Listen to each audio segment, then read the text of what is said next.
മുഖത്തിലെ പുതിയ എപ്പിസോഡിലേക്ക് ഏവർക്കും സ്വാഗതം. ശ്രീ KU ഐസക്കാണ് ഈ പ്രാവശ്യത്തെ നമ്മുടെ അതിഥി.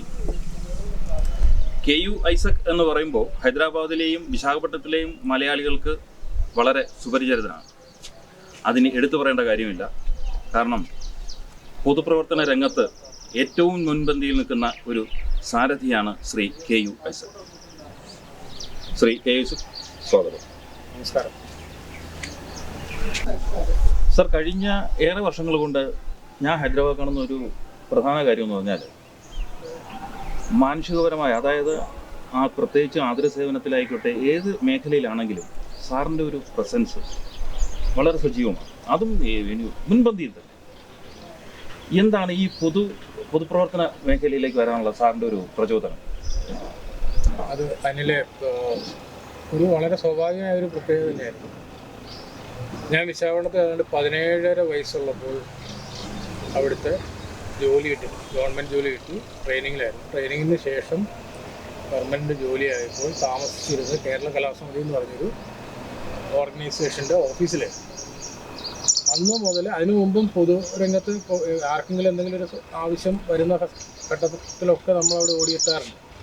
അപ്പോൾ ആ ഒരു ക്വാളിറ്റിയൊക്കെ ഉള്ള അങ്ങനെ ഒരു കാര്യങ്ങൾ ചെയ്യുന്നത് കൊണ്ട് തന്നെ അതിൻ്റെ ചില മുൻനിര പ്രവർത്തകർ എന്നെയും ആ സംഘടനയിൽ താമസിക്കാനായിട്ട് ഇരിക്കും. അതിനുശേഷം ആ സംഘടനയായിട്ട് ചേർന്ന് പ്രവർത്തിച്ചുകൊണ്ട് അതിൻ്റെ എല്ലാ രംഗത്തും പ്രവർത്തിക്കാനുള്ള അവസരം കിട്ടി, അതിനുള്ള പ്രോത്സാഹനം കിട്ടി, അവിടുത്തെ മുതിർന്ന ആളുകളുടെ പ്രോത്സാഹനം കിട്ടി.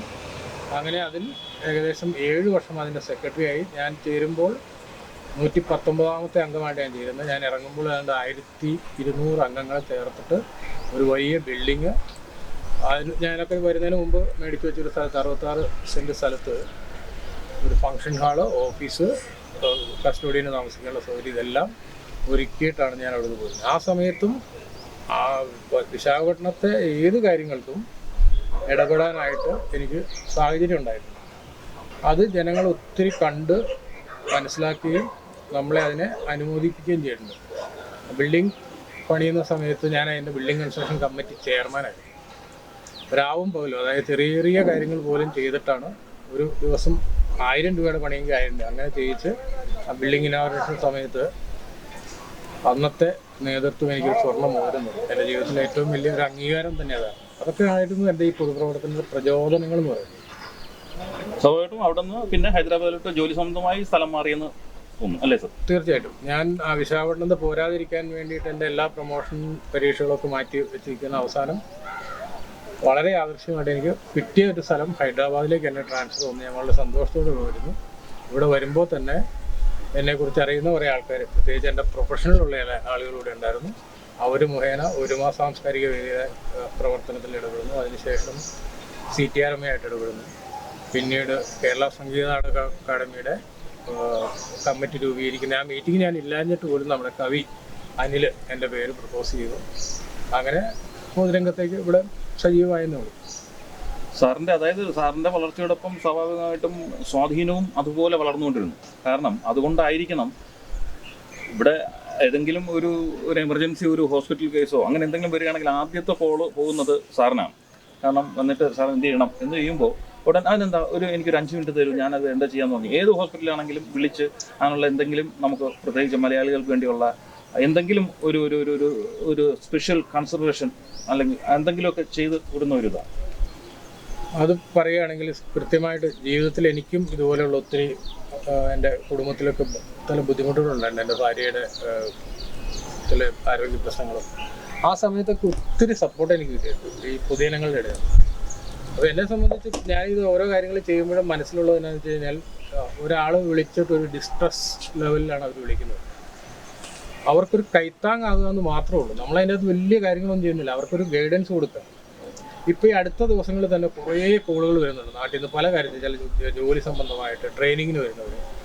അവർ ഹൈദരാബാദ് മലയാളി അസോസിയേഷൻ ഭാരവാഹികൾ നടിച്ചു കഴിഞ്ഞാൽ ആദ്യം വരുന്ന പേരെൻ്റെയാണ്. അത് കൊണ്ട് തന്നെ എനിക്ക് ഒത്തിരി ആൾക്കാർ പല ഭാഗത്തു നിന്ന് വിളിക്കുന്നുണ്ട്. അവർക്ക് വേണ്ട സഹായം ചെയ്യാറുണ്ട്. അത് ചെയ്യുന്നതിന് വലിയ ബുദ്ധിമുട്ടില്ല. കാരണം പല പ്രാവശ്യമായിട്ട് ഇപ്പോൾ ഗാന്ധി ഹോസ്പിറ്റലായാലും അല്ലെങ്കിൽ പോലീസ് സ്റ്റേഷനിലേക്ക് പോയി ഉള്ള പരിചയം കൊണ്ടും അല്ലെങ്കിൽ ഇപ്പോൾ ഒരു മരണം നടന്നു കഴിഞ്ഞാൽ അവർക്ക് വേണ്ട സഹായം ചെയ്യുന്നതിന് എന്തൊക്കെയാണ് വേണ്ടത് എന്നുള്ള കാര്യങ്ങൾ എനിക്കറിയാം. അപ്പോൾ അത് തന്നെ അവരെ ഗൈഡ് ചെയ്യാന്നുള്ളൂ, അല്ലാതെ വേറെ വലിയ ഭയങ്കരമായിട്ടുള്ള കാര്യങ്ങളൊന്നും നമ്മൾ ചെയ്യാറില്ല. പ്രത്യേകിച്ച് ഇപ്പോൾ ഒരു മരണം നടന്നു, ഈ ബോഡി നമുക്ക് നാട്ടിൽ എത്തിക്കണം, അതിന് ഈ പറഞ്ഞാൽ ഇൻഫോം ചെയ്യുക, അങ്ങനെ ഒത്തിരി എന്താ പറയുക കടമ്പകൾ ചാടി കിടക്കേണ്ടതുണ്ട്. ഇതെല്ലാം കൃത്യമായിട്ട് ഒരു എക്സ്പീരിയൻസ് ഉള്ള ആള് ഗൈഡ് ചെയ്യാനുണ്ടെങ്കിൽ അത് സാറ് ചെയ്യുന്ന സേവനം വളരെ മികച്ചതാണ്. അത് ഒരു നമുക്ക് സമയം കിട്ടുന്നുണ്ട്, വെറുതെ ഇരിക്കുന്ന സമയം നമ്മൾ ഫലപ്രദമായിട്ട് ഉപയോഗിക്കുന്നേ ഉള്ളൂ, അല്ലാതെ അതിനകത്ത് വലിയ സംഭവമില്ല. അങ്ങനെ ഒത്തിരി ആൾക്കാരുണ്ട് കേട്ടോ, ഞാൻ മാത്രമല്ല, പലരും ഇങ്ങനെയുള്ള പ്രവർത്തനങ്ങൾ കൂടെ ചെയ്യുന്നുണ്ട്. അത് അത്രേ ഉള്ളൂ. അതിനെക്കുറിച്ച് വേറെ ഒന്നും പറയാൻ എനിക്ക് എന്താ പറയുക പറയേണ്ട കാര്യങ്ങളുമില്ല. ഔദ്യോഗിക ജീവിതവുമായി ബന്ധപ്പെട്ടാണ് സാറ് ഇന്ത്യയിലെ മഹാനഗരങ്ങൾ മുഴുവൻ കറങ്ങിയത്. എന്താണ് സാറിൻ്റെ പ്രൊഫഷൻ? എൻ്റെ വിദ്യാഭ്യാസ യോഗ്യത എന്ന് പറയുന്നത് അടിസ്ഥാന 10ാം ക്ലാസ് കഴിഞ്ഞ് 15 വയസ്സിൽ ഞാൻ ഡൽഹിയിൽ പോയി ITA പഠിക്കാനത്. ITയിൽ ഇൻസ്ട്രുമെൻ്റ് മെക്കാനിക്സ് എന്ന് പറഞ്ഞൊരു ട്രേഡാണ് പഠിച്ചത്. അതിനുശേഷം നേവൽ ഡോക്യാർഡ് വിശാഖപട്ടണത്തെ അപ്രന്റീസ് ട്രെയിനിങ് ആയിട്ട് കയറുകയും പിന്നീട് ഇതിലേക്ക് എൻ്റെ ഔദ്യോഗിക ജീവിതത്തിലേക്ക് കടക്കുക ചെയ്ത്. ഒരു ഭാഗ്യം എന്താണെന്ന് ചോദിച്ചു കഴിഞ്ഞാൽ ഒരുപക്ഷെ ഏറ്റവും സൊഫിസ്റ്റിക്കേറ്റഡ് ആയിട്ടുള്ളൊരു തൊഴിൽ കിട്ടിയെന്നുള്ളതാണ്. അതിൻ്റെ അത് അന്നത്തെ കാലത്ത് ശമ്പളമൊക്കെ കുറവായിരുന്നെങ്കിലും ഡിഫൻസിലെ വളരെ മർമ്മപ്രധാനമായിട്ടുള്ള ചില കാര്യങ്ങളിൽ എൻ്റെ റിപ്പയറിങ്ങും അതിൻ്റെ മെയിൻ്റനൻസുമായിട്ടാണ് എൻ്റെ പ്രൊഫഷൻ തുടങ്ങുന്നത്. അതിൽ വളരെ വ്യക്തമായിട്ട് വ്യക്തിമുദ്ര പതിപ്പിക്കാൻ കഴിഞ്ഞിട്ടുണ്ട്. 2 പ്രാവശ്യം നേവൽ ഡോക്യാർഡ് വിശാഖപട്ടണത്തിൽ ക്യാഷ് അവാർഡും മെറിറ്റ് സർട്ടിഫിക്കറ്റും കിട്ടുന്നു. പിന്നീട് ഒരു ടെസ്റ്റ് എഴുതിയാണ് ഇപ്പോൾ ഞാൻ ചെയ്യുന്ന പ്രൊഫഷനായിട്ടുള്ള നേവൽ ഡ്രാഫ്റ്റ്സ്മാൻ എന്ന ഒരു പ്രൊഫഷനിലേക്ക് വരുന്നത്. ആ പ്രൊഫഷനിൽ വിശാഖപട്ടണത്ത് 1993 മുതൽ 2006 വരെ പ്രവർത്തിച്ചു. 2006 കഴിഞ്ഞിട്ട് വീണ്ടും 2008 വരെ വേറൊരു യൂണിറ്റിൽ അവിടെ തന്നെ പ്രവർത്തിച്ചു. 2008 ഞാൻ ഹൈദരാബാദിലേക്ക് വരുന്നത്. ഹൈദരാബാദിൽ ഞാൻ വന്നു പെട്ടത് ഏറ്റവും നല്ല ഇന്ത്യൻ നേവിയുടെ ഏറ്റവും നല്ലൊരു പ്രൊജക്റ്റിലാണ്. അത് സ്വാഭാവികമായിട്ടും വളരെ രഹസ്യ സ്വഭാവമുള്ളൊരു പ്രൊജക്റ്റാണ്. അതിലും നല്ലപോലെ കൺട്രിബ്യൂട്ട് ചെയ്യാൻ പറ്റി. ഈ കാലയളവിലും എനിക്ക് 2 പ്രാവശ്യം അതായത് സയൻറ്റിഫിക് അഡ്വൈസർ ഓഫ് ഇന്ത്യയുടെ അവാർഡും കിട്ടിയിട്ടുണ്ട്. അങ്ങനെ പ്രൊഫഷണലി വളരെ സാറ്റിസ്ഫൈഡ് ആയിട്ടുള്ള ലൈഫാണ്. ഒരിടത്തും എനിക്ക് ഒരു റിമാർക്കും ഉണ്ടായിട്ടില്ല. അത് എന്താ പറയുകയെന്ന് വെച്ചാൽ ഞാൻ ചെറുപ്പം മുതൽ ഈ ടെക്നിക്കൽ കാര്യങ്ങൾ ചെയ്യാൻ എൻ്റെ സ്കൂൾ ജീവിതത്തിൽ ഞാൻ സ്കൂളിലെ സയൻസ് ഗ്രൂപ്പ് സെക്രട്ടറി ആയിരുന്നു. അപ്പോൾ എൻ്റെ മാതാപിതാക്കളും എൻ്റെ ഫാദറിൻ്റെ ജ്യേഷ്ഠൻ്റെ വൈഫ് ആ സ്കൂളിലെ തന്നെ ടീച്ചറായിരുന്നു. അപ്പോൾ അവരന്ന് തന്നെ പറഞ്ഞു ഇവനെ ഒരിക്കലും ഡിഗ്രിക്കല്ല പഠിപ്പിക്കുന്നത്, ടെക്നിക്കലായിട്ട് പഠിപ്പിക്കുക. അവൻ്റെ ഒരു ആപ്റ്റിറ്റ്യൂഡ്, അതായത് ഈ ഒരു ഇത് ഉള്ളതുകൊണ്ടാണ് എൻ്റെ ഫാദറിൻ്റെ ജ്യേഷ്ഠൻ എന്നെ ഡൽഹി കൊണ്ട് പഠിപ്പിക്കുന്നത്. അവരുടെ ആ തീരുമാനം ഇന്ന് ഞാൻ പൂർണ്ണമായിട്ടും വിശ്വസിക്കുന്നത് എന്താണെന്ന് വെച്ച് കഴിഞ്ഞാൽ നല്ലൊരു തീരുമാനമായിരുന്നു. ജീവിതത്തിൽ വലിയ ബുദ്ധിമുട്ടില്ലാതെ മുമ്പോട്ട് പോകാനും പറ്റി. Professionally very satisfied. ഫോട്ടോഗ്രാഫിയോടും സാറിന് അതിയായ കമ്പമുണ്ടെന്ന് എനിക്കറിയാം. കാരണം ഹൈദരാബാദിൽ ഏതൊരു സാംസ്കാരിക സംബന്ധമായ ഏതൊരു പ്രോഗ്രാം നടത്തുമെങ്കിലും അവിടെ ആക്സസ് സാറും ക്യാമറയും ഇല്ലാത്ത ഒരു രംഗം ഞങ്ങൾക്ക് ചിന്തിക്കാൻ പോലും കഴിയില്ല. എന്തായാലും ഇത്രയും ഫോട്ടോഗ്രാഫിയായിട്ടുള്ള ബന്ധം ഇത്രയധികം. ഫോട്ടോഗ്രാഫിയായിട്ട് വളരെ പെട്ടെന്ന് പറഞ്ഞു കഴിഞ്ഞാൽ ഞാൻ ഡൽഹിയിൽ ITA പഠിക്കുന്ന സമയത്ത് എയർഫോഴ്സിലൊരു ജോർജ് സാർ എന്ന് പറഞ്ഞ റിട്ടയർഡ് ആയിട്ടുള്ള ഫോട്ടോഗ്രാഫർ ഉണ്ടായിരുന്നു. അദ്ദേഹത്തിൻ്റെ അടുത്ത് എൻ്റെ ഫാദറിൻ്റെ ജ്യേഷ്ഠൻ കൊണ്ടുപോയി ഫോട്ടോഗ്രാഫി പഠിപ്പിക്കാൻ പറ്റും. വെറുതെ കിട്ടുന്ന സമയത്ത് പോവുക. അന്ന് ഈ ബ്ലാക്ക് ആൻഡ് വൈറ്റ് മറ്റേ റോൾ ചെയ്യുന്ന ക്യാമറ ഇങ്ങനെ നോക്കിക്കൊണ്ടിരിക്കുന്ന ക്യാമറയൊക്കെ അദ്ദേഹം കുറേ ദിവസം എന്നെ പഠിപ്പിച്ചു. പക്ഷേ എനിക്കതിൻ്റെ അകത്ത് ഒരു കാര്യം മനസ്സിലാവുന്നില്ല. അപ്പുറത്തെ ഷട്ടർ സ്പീഡ് ഒന്നും അങ്ങ് പൂർണ്ണമായിട്ട് മനസ്സിലാക്കുന്നില്ല. എങ്കിലും കുറച്ച് പ്രാക്ടിക്കലായിട്ട് ചെയ്തു, കുറച്ച് ഫോട്ടോ എടുത്തു. അത് എനിക്ക് അത് അങ്ങോട്ട് ഭയങ്കരമായിട്ടൊന്നും അങ്ങോട്ട് മനസ്സിലായില്ല. പക്ഷേ ഭാഗ്യം എവിടെയാണെന്ന് വെച്ച് കഴിഞ്ഞാൽ എൻ്റെ പ്രൊഫഷനിൽ വന്നു കഴിഞ്ഞപ്പോൾ ഞാൻ ചെയ്തിരുന്ന ഒപ്റ്റിക്കൽ ഇൻസ്ട്രുമെൻറ്റ് ഫിറ്റർ എന്ന് പറഞ്ഞിട്ടുണ്ട്. അതിലാണ് ഈ സബ്മറൈൻ്റെ പെരിസ്കോപ്പ് ഉപയോഗിക്കുന്നത്. പെരിസ്കോപ്പിൻ്റെ അകത്ത് ക്യാമറ ഉണ്ട്. അപ്പോൾ ആ ക്യാമറ റിപ്പയർ ചെയ്യേണ്ട ഒരു പണിയും കൂടെ ഞങ്ങൾ കൊടുക്കും. ആ ക്യാമറ റിപ്പയറിങ് പഠിക്കുമ്പോൾ ക്യാമറയുടെ ഫങ്ഷൻസ് പഠിക്കാതെ പറ്റത്തില്ല. അപ്പോൾ എൻ്റെ ഒരു സീനിയർ മലയാളി റഷ്യയിലൊക്കെ പോയി പഠിച്ചു വന്നതാണ്. അദ്ദേഹത്തിൻ്റെ അടുത്ത് ഫോട്ടോഗ്രാഫിയുടെ എല്ലാ എക്യുപ്മെൻറ്റ്സും ഉണ്ട്. അദ്ദേഹത്തിൻ്റെ ഫോട്ടോഗ്രാഫിയുടെ നല്ല ഗ്രാഹ്യമുണ്ട്. അദ്ദേഹം എന്നെ പഠിപ്പിച്ചു. റിപ്പയറിങ്ങിൽ ഞാൻ ആ ക്യാമറ റിപ്പയറിങ്ങിൽ വളരെ എഫിഷ്യൻ്റ് ആയിരുന്നു. ഒരു പക്ഷേ വിശാഖപട്ടണത്ത് ഞാനൊരു ചെറിയ കട പോലും നടത്തിയിരുന്നു. ആ ഒരു പാഷനിൽ ഞാൻ പലപ്പോഴും എൻ്റെ അടുത്ത് പല തരത്തിലുള്ള ക്യാമറകളുണ്ട്. ആ ക്യാമറ കൊണ്ട് ഞാൻ ഒരു റോൾ ഫിലിം വാങ്ങിക്കുക, എക്സ്പെരിമെൻ്റ് നടത്തുക, അങ്ങനെ നടത്തി ഞാൻ നാട്ടിലൊക്കെ പോകുമ്പോൾ ഇത് കൊണ്ടുപോകും. അത് ക്യാമറ റിപ്പയറിങ് പഠിക്കേണ്ട ബാധ്യത വന്നപ്പോഴാണ് ഞാൻ ശരിക്കും ഫോട്ടോഗ്രാഫി എടുത്തത്.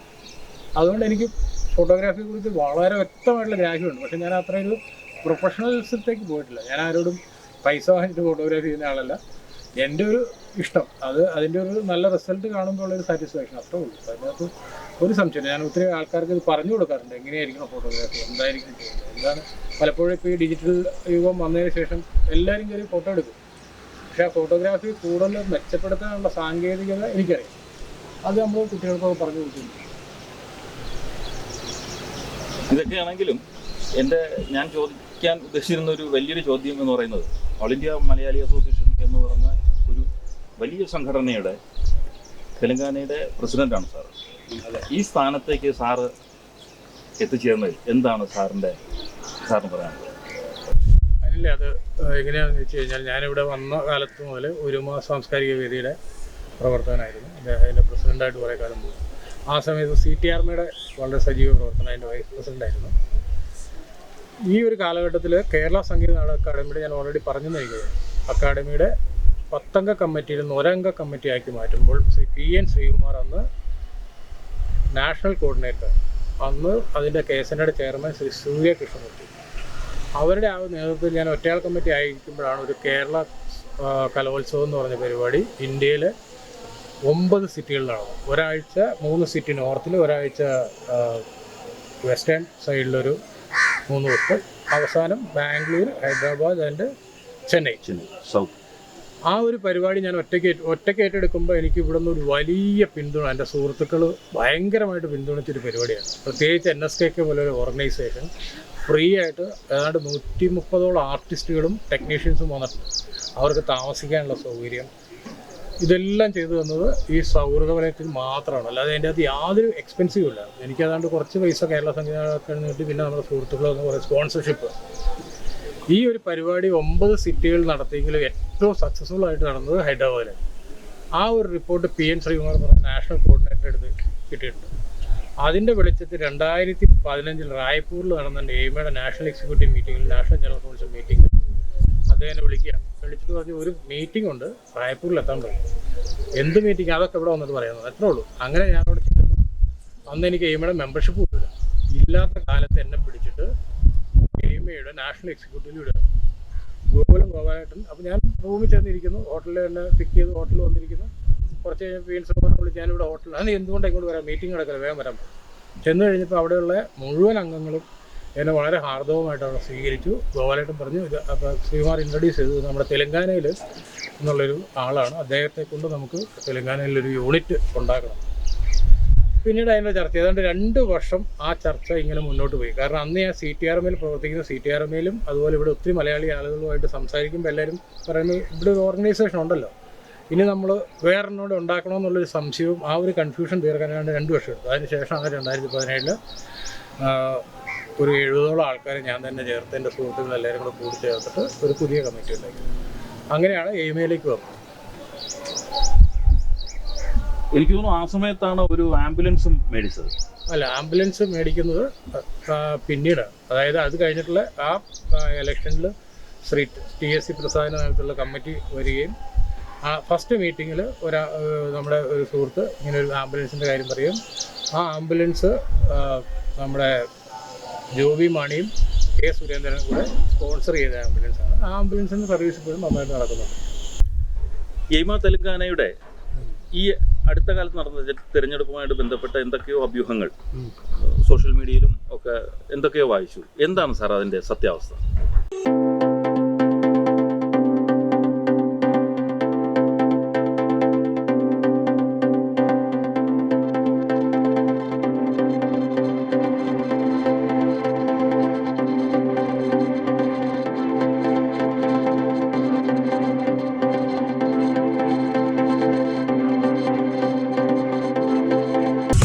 എയ്മ തെലങ്കാനയുടെ ഇലക്ഷൻ പ്രോസസ്സ് എന്ന് പറയുന്നത് ഒരു കേന്ദ്രീകരിച്ചിരിക്കുന്ന ഒരു പ്രോസസ്സാണ്. അതായത് ഓൾ ഇന്ത്യ മലയാളി അസോസിയേഷൻ്റെ നാഷണൽ എക്സിക്യൂട്ടീവ് എടുക്കുന്ന ഒരു തീരുമാനം ഒരു ഇലക്ഷൻ നോട്ടിഫിക്കേഷനിലൂടെ എല്ലാ സംസ്ഥാനങ്ങൾക്കും അയച്ചു കൊടുക്കും.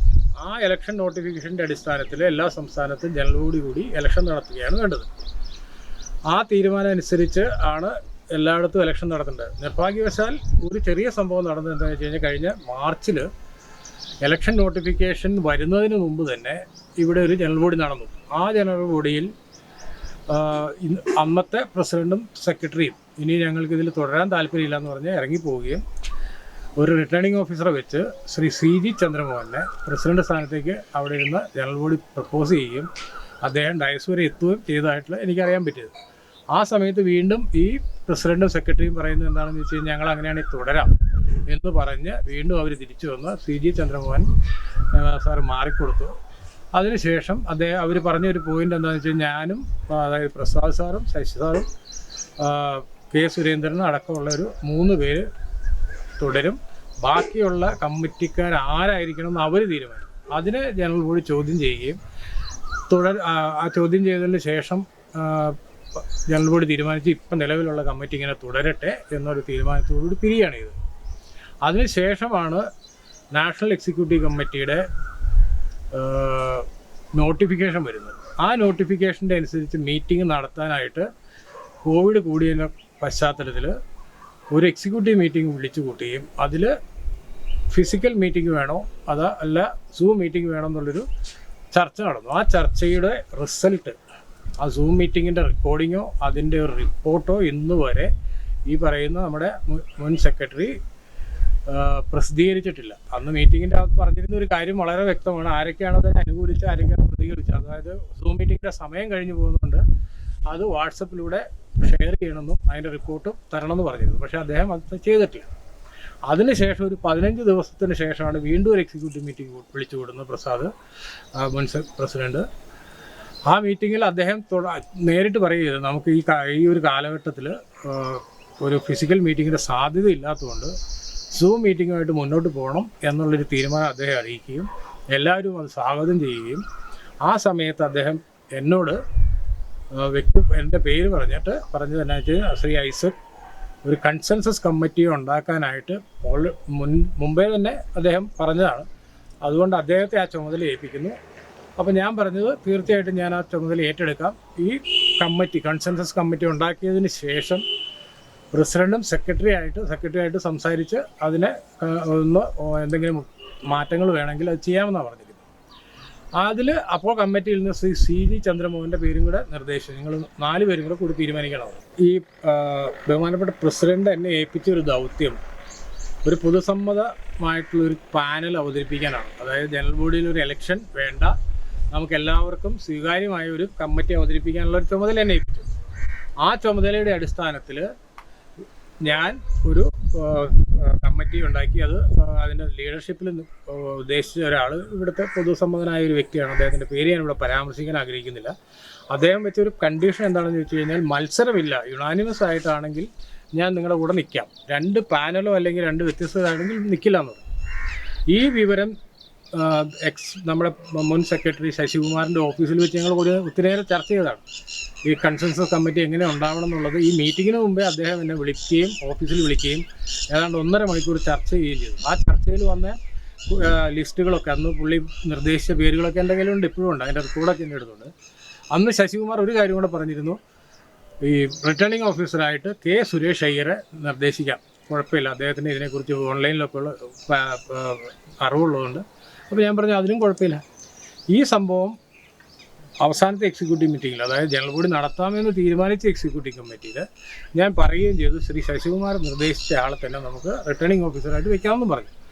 അത് കാരണം ഞാൻ ഉണ്ടാക്കിയ പാനൽ അവർക്ക് സ്വീകാര്യമല്ല എന്നും ശ്രീ പ്രസാദ് എന്നോട് ഞാൻ അദ്ദേഹമായിട്ട് ഫോണിൽ സംസാരിക്കുമ്പോൾ പറഞ്ഞൊരു കാര്യം, അദ്ദേഹത്തിന് ഒത്തിരി ആൾക്കാർ വീണ്ടും പ്രസിഡന്റ് സ്ഥാനത്തേക്ക് നിൽക്കാനായിട്ട് നിർബന്ധിക്കുന്നു, അതുകൊണ്ട് അദ്ദേഹം ഒരു പാനലുമായിട്ട് മുന്നോട്ട് പോവുകയാണ്. ഈ പാനലിൽ നിൽക്കാൻ സാധ്യതയില്ല. ഞാൻ ഈ ഉണ്ടാക്കിയ കൺസെൻസസ് പാനലിൽ പ്രസിഡന്റ് സ്ഥാനത്തേക്ക് ഒരു പുതുമുഖവും ചെയർമാനായിട്ട് ശ്രീ TSC പ്രസാദിനെയും വൈസ് പ്രസിഡന്റ് സ്ഥാനത്തേക്ക് ശ്രീ ശശികുമാറിനെയാണ് നിർദ്ദേശിച്ചത്. സെക്രട്ടറി സ്ഥാനത്തേക്ക് 2-3 പേരുകളുണ്ടായിരുന്നു, K. കരുണാകരനോ അല്ലെങ്കിൽ ഞാനോ അല്ലെങ്കിൽ ലയോള, അങ്ങനെ കുറച്ച് പേരുകളുണ്ടായിരുന്നു. പക്ഷേ അവരാദ്യം തന്നെ ഈ പാനൽ പരിപാടി പിന്നെ അവർ നിർദ്ദേശിച്ച ആ രീതിയെ തന്നെ അവർ പറഞ്ഞ് പറ്റത്തില്ല എന്ന് പറയും. അപ്പോൾ അത് കഴിഞ്ഞിട്ട് അവർ പാനൽ ഉണ്ടാക്കുന്നു. ആ പാനൽ ഉണ്ടാക്കുന്ന സമയത്ത് റിട്ടേണിംഗ് ഓഫീസർക്ക് നിർദ്ദേശം കൊടുത്തതെല്ലാം മുൻ പ്രസിഡന്റ് തന്നെയാണ്. അദ്ദേഹം പറഞ്ഞ് പാനൽ മാത്രം മതി, ഇൻഡിവിജ്വൽ നോമിനേഷൻ വേണ്ട. കാരണം അത് മത്സരത്തിൽ ഈ ഓൺലൈനിലായതുകൊണ്ട് വോട്ട് ചെയ്യുന്നവർ കൺഫ്യൂസ്ഡ് ആവും. ആരെങ്കിലും ഉണ്ടെങ്കിൽ ഒരു ഫുൾ പാനൽ ഉണ്ടെങ്കിൽ മാത്രമേ അംഗീകരിച്ചാൽ മതി എന്നുള്ളൊരു നിർദ്ദേശം അതെല്ലാം വാട്സപ്പ് ഗ്രൂപ്പിൽ കിടപ്പുണ്ട് കേട്ടോ. അതിൻ്റെ അനുസരിച്ച് സുരേഷ് നോമിനേഷൻ ചോദിച്ചു. നോമിനേഷൻ ചോദിക്കുന്ന ഡേറ്റ് മറ്റു കാര്യങ്ങളെല്ലാം പ്രസിദ്ധീകരിച്ചു. അദ്ദേഹവും ശ്രീ പ്രസാദും ഞാനും 2 പാനലായിട്ട് സബ്മിറ്റ് ചെയ്തു. ഈ 2 പാനലിലും ചില പോരായ്മകളുണ്ടായിരുന്നു. അതായത് ആസ് പെർ ബൈലോ, ഇപ്പോഴത്തെ എക്സിസ്റ്റിംഗ് ബൈലോ അനുസരിച്ച് 15 എക്സിക്യൂട്ടീവ് കമ്മിറ്റി മെമ്പേഴ്സും ഓഫീസ് ബെയറേഴ്സും നാഷണൽ എക്സിക്യൂട്ടീവും നാഷണൽ ജനറൽ കൗൺസിലും മാത്രമേ ഉള്ളത്. അപ്പോൾ അതുകൂടാതെ നമ്മൾ ചില അഡീഷണൽ പോസ്റ്റ്, ഇപ്പോൾ ഫോർ എക്സാമ്പിൾ ചെയർമാൻ അല്ലെങ്കിൽ ഓർഗനൈസിംഗ് സെക്രട്ടറി അങ്ങനെയുള്ള ചില ആളുകളെയും കൂടെ നിർദ്ദേശിച്ചിരുന്നു. അപ്പോൾ സുരേഷ് പറഞ്ഞു അതൊന്നും പറ്റത്തില്ല, നിങ്ങൾ ബൈലോയിലുള്ളതും അല്ലെങ്കിൽ ഇലക്ഷൻ നോട്ടിഫിക്കേഷനുള്ള പേരുകൾ മാത്രമേ നിർദ്ദേശിക്കാവുള്ളൂ, മറ്റുള്ളത് നിങ്ങൾ പിന്നീട് ജനറൽ ബോഡി തീരുമാനിക്കുക. അതിൻ്റെ അടിസ്ഥാനത്തിൽ 2 ഗ്രൂപ്പും ഈ പറയുന്ന നോമിനേഷൻ തിരിച്ച് വീണ്ടും കറക്റ്റ് ചെയ്ത് കൊടുക്കുകയാണ്. അതിൽ മറ്റൊരു സംഭവം ഉണ്ടായത് എന്താണെന്ന് ചോദിച്ചു കഴിഞ്ഞാൽ പ്രസാദ് കൊടുത്ത നോമിനേഷനിൽ 11 എക്സിക്യൂട്ടീവ് കമ്മിറ്റി മെമ്പേഴ്സാണ്. അപ്പോൾ അത് ചോദ്യം ചെയ്തു. 11 15 ആണല്ലോ പുതിയ ബൈലോ അനുസരിച്ചെന്ന് പറഞ്ഞപ്പോൾ അവർക്ക് RTA റൂൾ പ്രകാരം മദ്രാസ് രജിസ്ട്രാർ ഓഫീസിൽ നിന്ന് കിട്ടിയ ബൈലോയിൽ 11 ഉള്ളൂ എന്ന് അദ്ദേഹം റിട്ടേണിംഗ് ഓഫീസറെ അറിയിക്കുന്നുണ്ട്. അപ്പോൾ അദ്ദേഹം പറഞ്ഞു എൻ്റെ കയ്യിലുള്ള ബൈലോ ഇപ്പോഴത്തെ ബൈലോയിൽ 15 ഇലക്ഷൻ നോട്ടിഫിക്കേഷനിലും 15. ആ ആർഗ്യുമെൻറ്റിന് ശേഷം പ്രസാദ് 15 പേരുടെ ഒരു ലിസ്റ്റ് സബ്മിറ്റ് ചെയ്തു. ആ 15 പേരുടെ ലിസ്റ്റ് സബ്മിറ്റ് ചെയ്യുമ്പോഴും അവസാന എക്സിക്യൂട്ടീവ് കമ്മിറ്റി മീറ്റിങ്ങിൽ ഈ 2010 മാർച്ച് 31 ശേഷം ഒരു മെമ്പർമാരെ ചേർക്കണ്ട എന്നുള്ളൊരു തീരുമാനം ഉണ്ടായിരുന്നു. ആ തീരുമാനത്തിനൊക്കെ മറികടന്നുകൊണ്ട് അവസാനത്തെ എക്സിക്യൂട്ടീവ് കമ്മിറ്റിയിൽ ഷൺമുഖം എന്ന് പറഞ്ഞൊരു വ്യക്തിയെ മെമ്പറാക്കണം, അദ്ദേഹത്തിൻ്റെ പൈസ എപ്പോഴും ഇദ്ദേഹത്തിന് കിട്ടി, അതായത് പ്രസാദിന് കിട്ടിയിട്ടുണ്ട്, അതുകൊണ്ട് ആക്കണം എന്ന് പറഞ്ഞാൽ ആരും ഒബ്ജക്റ്റ് ചെയ്തില്ല. പക്ഷേ ഞാൻ അതിൻ്റെ എതിർ പാനലിൻ്റെ ലീഡ് ചെയ്യുന്ന ആളെന്ന നിലയിൽ അദ്ദേഹത്തിൻ്റെ പേര് കണ്ടു കഴിഞ്ഞപ്പോൾ സ്വാഭാവികമായിട്ടും റിട്ടേണിംഗ് ഓഫീസറോട് ചോദിച്ചു ഇദ്ദേഹം എങ്ങനെ ക്വാളിഫൈ ചെയ്യും. ആസ് പെർ ബൈലോയിൽ 1 വർഷം കഴിയാത്ത ഒരാൾക്ക് മത്സരിക്കാൻ പറ്റില്ല. ഈ വിവരം ഞാൻ ശ്രീ ശശികുമാറുമായിട്ട് സംസാരിക്കുന്നു. ശശികുമാർ പറഞ്ഞു അദ്ദേഹം ക്വാളിഫൈഡ് അല്ല. റിട്ടേണിംഗ് ഓഫീസർ ശശികുമാറെ വിളിക്കുന്നു, അദ്ദേഹവും പറയുന്നു ക്വാളിഫൈഡ് അല്ല. അങ്ങനെയുള്ള സമയത്ത് പോലും ഇവർക്ക് അദ്ദേഹത്തെ മാറ്റിയിട്ട് വേറൊരാളെ വെച്ച് കഴിഞ്ഞാൽ ആ പാനൽ ക്വാളിഫൈ ആവുമായിരുന്നു. അപ്പോൾ വളരെ ബോധപൂർവമായിട്ട് തന്നെ ഈ പാനൽ ക്വാളിഫൈ ആവരുത്, ഇത് റിജക്റ്റ് ചെയ്യണം, അതിനുശേഷം കണ്ടമാനം പ്രശ്നങ്ങൾ ഉണ്ടാക്കാൻ വേണ്ടിയിട്ട് ബോധപൂർവം തന്നെയാണെന്ന് എനിക്ക് തോന്നുന്നത്. പ്രസാദ് അങ്ങനെ ഒരു എലിജിബിൾ അല്ലാത്ത ഒരാളെ പിടിച്ചതിൻ്റെ അകത്ത് നിർത്തിയിരിക്കുന്നത്. ഈ ഒരു സാഹചര്യത്തിൽ കേന്ദ്രം എന്തുകൊണ്ട് ഇടപെട്ടില്ല? കേന്ദ്രത്തിൻ്റെ നിർദ്ദേശമനുസരിച്ചാണല്ലോ എല്ലാ കാര്യങ്ങളും നടക്കുന്നത്. അതിൽ ഇടപെടേണ്ട കാര്യമൊന്നുമില്ല. കാരണം ബൈലോയിലൊരു കൃത്യമായ നിർദ്ദേശമുണ്ട്, ഇലക്ഷൻ ഡിക്ലെയർ ചെയ്ത് കഴിഞ്ഞാൽ റിട്ടേണിംഗ് ഓഫീസറുടെ ഫൈനൽ അതോറിറ്റി, അത് ബൈലോയിൽ എഴുതി വെച്ചേക്കുന്ന ഒരു കാര്യം. അപ്പോൾ അതിൻ്റെ ഉത്തരവാദിത്വം റിട്ടേണിംഗ് ഓഫീസർക്ക്. അദ്ദേഹത്തിൻ്റെ ഇടപെടൽ ശക്തമായി ഉണ്ടായിരുന്നു എന്നാണ് ഞാൻ കരുതുന്നത്. അദ്ദേഹം വളരെ നിയമപരമായിട്ടുള്ള എല്ലാ ഇടപെടലുകളും നടത്തിയിട്ടുണ്ട്. ഇപ്പോൾ ഒരുപക്ഷെ ഈ പ്രസാദ് സാർ കൊടുത്ത പാനലിൽ ഈ എലിജിബിൾ അല്ലാത്ത ആളുടെ പേര് മാറ്റി കൊടുത്തു കഴിഞ്ഞാൽ തീരുന്ന പ്രശ്നം ഉണ്ടായിരുന്നു. ഞാൻ ആദ്യമേ ഇത് പറഞ്ഞതാണ്. അപ്പോൾ അത് കൊടുക്കാതിരിക്കുകയും ഈ പാനലിൻ്റെ ക്വാളിഫൈ ചെയ്യുന്ന ഒരു ഡിക്ലറേഷൻ വരുന്നതിന് മുമ്പ് തന്നെ പ്രസാദ് വാട്സപ്പ് ഗ്രൂപ്പിൽ ഒരു കാര്യം ഇട്ടിരുന്നു, ഞങ്ങൾ ഈ ജനറൽ ബോഡി ബോയ്ക്കോട്ട് ചെയ്യണം, ബഹിഷ്കരിക്കുകയാണെന്ന് പറഞ്ഞിട്ടൊരു വിട്ടു. ആ സമയത്ത് ഒരിക്കലും റിട്ടേണിംഗ് ഓഫീസർ പറഞ്ഞിട്ടില്ല ഇവർ ഡിസ്ക്വാളിഫൈഡ് ആണ്. കാരണം അദ്ദേഹത്തിനും വാട്സപ്പ് വഴി ആ ഒരു ബന്ധമില്ല. അല്ല, അദ്ദേഹം നമ്മുടെ മെമ്പറും കൂടെ ആയതുകൊണ്ട് അദ്ദേഹം ഇത് കാണുന്നുണ്ട്. പക്ഷെ ഒരു കാര്യം മനസ്സിലാക്കേണ്ടത്, ആ സമയത്ത് എന്തുകൊണ്ട് ബഹിഷ്കരിക്കും എന്നുള്ളതിന് ഒരു ഉത്തരവില്ല. കാരണം അവർ നോമിനേഷൻ കൊടുത്തിട്ട് അവരെ നോമിനേഷൻ തള്ളിയിട്ടില്ല, തള്ളുന്നതിന് മുമ്പ്. കാരണം അത് കൃത്യമായിട്ട് വാട്സപ്പിൽ അതിൻ്റെ ടൈമിംഗ് ഉണ്ട്. 10:33 അദ്ദേഹത്തിൻ്റെ ബഹിഷ്കരണത്തിൻ്റെ ഇത് വരുന്നത്. 11 മണിക്ക് വേണ്ടിയാണ് അദ്ദേഹം ഡിക്ലെയർ ചെയ്തത്. അത് ഡിക്ലെയർ ചെയ്തതിന് ശേഷം ഒരു പാനൽ ഡിസ്ക്വാളിഫൈ ചെയ്യും, മറ്റേ പാനൽ ഓട്ടോമാറ്റിക്കലി യുണാനിമസ് ആയിട്ട് എലക്ട് ആവും. അത് ഡിക്ലെയർ ചെയ്യുന്നത് ജനറൽ ബോഡിയിലായിരിക്കും. ആ ഒരു രീതിയിലൊരു മെസ്സേജ് അദ്ദേഹം ഇടുകയും ചെയ്യും. അതിനുശേഷം പ്രസാദ് സ്വന്തം നിലയിൽ ഒരു മെസ്സേജ് ഇട്ടു, ഇവിടെ നടക്കുന്ന കാര്യങ്ങളൊന്നും നിയമപരമല്ല, അതുകൊണ്ട് ഈ ജനറൽ ബോഡി ക്യാൻസൽ ചെയ്യുന്നു. പക്ഷെ ആ പോളിനെ ആരും അംഗീകരിച്ചില്ല. അദ്ദേഹത്തിൻ്റെ ആ നിലപാടിനോട് മെമ്പർമാർ അംഗീകരിക്കാത്തതുകൊണ്ട് തന്നെയാണ് ചരിത്രത്തിൽ ആദ്യമായിട്ട് 87 പേര് ഓൺലൈൻ മീറ്റിങ്ങിൽ പങ്കെടുത്തത്. ആ മീറ്റിങ്ങിനെ വിറ്റ്നസ് ചെയ്യാനായിട്ട് നമ്മൾ കേന്ദ്ര കമ്മിറ്റി നിയോഗിച്ച ഒബ്സർവർ ശ്രീ വിനോദ് പിള്ള റായ്പൂരിൽ നിന്നുള്ളത് ദേശീയ സെക്രട്ടറി, ദേശീയ ട്രഷറർ, ഇവരെല്ലാവരും ആ മീറ്റിങ്ങിൽ ഉണ്ടായിരുന്നു. അപ്പോൾ അവരതെല്ലാ കാര്യങ്ങളും കണ്ടുകൊണ്ടിരിക്കും. അങ്ങനെ നമ്മൾ സബ്മിറ്റ് ചെയ്ത് പാനലിനെ ശ്രീ സുരേഷ് അയ്യർ അവിടെ ഡിക്ലെയർ ചെയ്യുകയും അത് മൊത്തം വായിക്കുകയും അവിടെ നടന്ന എല്ലാ പ്രോസസ്സിനെ കുറിച്ചും, എങ്ങനെയാണ് നോമിനേഷൻ ചോദിച്ചത്, എന്തുകൊണ്ടാണ് പാനൽ മാത്രം മതിയെന്ന് തീരുമാനിച്ചത്, അത് പ്രസാദ് സാറിൻ്റെ ഇൻസ്ട്രക്ഷൻ ആയിരുന്നു, എന്തുകൊണ്ടാണ് ഡിസ്ക്വാളിഫൈ, ഇതെല്ലാം അദ്ദേഹം വളരെ വ്യക്തമായിട്ട് എക്സ്പ്ലെയിൻ ചെയ്തതിന് ശേഷമാണ് അത് ഡിക്ലെയർ ചെയ്യുന്നു. ആ ജനറൽ ബോഡി പങ്കെടുത്ത എല്ലാവരും യുണാനിമസ്ലി തന്നെ അംഗീകരിക്കുകയും ചെയ്തു. അതിനെല്ലാം റെക്കോർഡിങ്സ് ഉണ്ട്, ഒരു പ്രശ്നമില്ല. അപ്പോൾ ആ കാര്യത്തിലൊന്നും യാതൊരു തരത്തിലുള്ള കൺഫ്യൂഷൻസും ഇല്ല. സാർ, അപ്പോൾ ഐക്യകണ്ഠേനയുള്ള ഈ തെരഞ്ഞെടുപ്പിന് ശേഷം ഇപ്പോൾ സംഘടനയുടെ സുഗമമായ നടത്തിപ്പ് ഇപ്പോൾ എങ്ങനെയാണ്? സുഗമമായ സംഘടനാ പ്രവർത്തനങ്ങൾ കൃത്യമായിട്ട് പോകുന്നുണ്ട്. അത് അതിൻ്റെ സംഘടനാ ചട്ടക്കൂട്ടത്തിൽ നിന്നുകൊണ്ട് തന്നെ പോകുന്നുണ്ട്. പക്ഷേ ദൗർഭാഗ്യവശാൽ ഇദ്ദേഹം ശ്രീ TSC പ്രസാദ് ഒരു കോർട്ട് കേസ് ഫയൽ ചെയ്തിട്ടുണ്ട്. ഇതൊന്നും മാനദണ്ഡങ്ങൾ ലംഘിച്ചാണ് ഇലക്ഷൻ നടത്തിയെന്നാണ് അദ്ദേഹത്തിൻ്റെ ആരോപണം. അദ്ദേഹം തന്നെ നടത്തിയ ഒരു ജനറൽ ബോഡി അദ്ദേഹം തീരുമാനിച്ച് അദ്ദേഹത്തിൻ്റെ പ്രസിഡൻഷ്യത്തിൽ തീരുമാനിക്കുകയും അദ്ദേഹം പറഞ്ഞ രീതിയിൽ തന്നെ ഇലക്ഷൻ നടത്തുകയൊക്കെ ചെയ്തതിന് ശേഷം അദ്ദേഹം തന്നെ പറയുന്നത് മാനദണ്ഡങ്ങളൊക്കെ തെറ്റിച്ചിട്ടാണ് നടത്തിയത്, അതുകൊണ്ട് കേസ് കൊടുത്തിരിക്കുന്നത്. അപ്പോൾ കേസിന് സ്വാഭാവികമായിട്ടും വേറെ ഒന്നുമില്ല, ആരോടൊന്നും പറയാൻ പറ്റില്ല. അതിനകത്ത് ഒന്നാം കക്ഷിയായിട്ട് വന്നിരിക്കുന്നത് ഓൾ ഇന്ത്യ മലയാളി അസോസിയേഷൻ, രണ്ടാം കക്ഷി റിട്ടേണിംഗ് ഓഫീസറായിരുന്ന ശ്രീ സുരേഷ് അയ്യർ, 3 മുതലുള്ള ബാക്കി 27 പേര് കമ്മിറ്റിയിലുള്ള ആൾക്കാർ.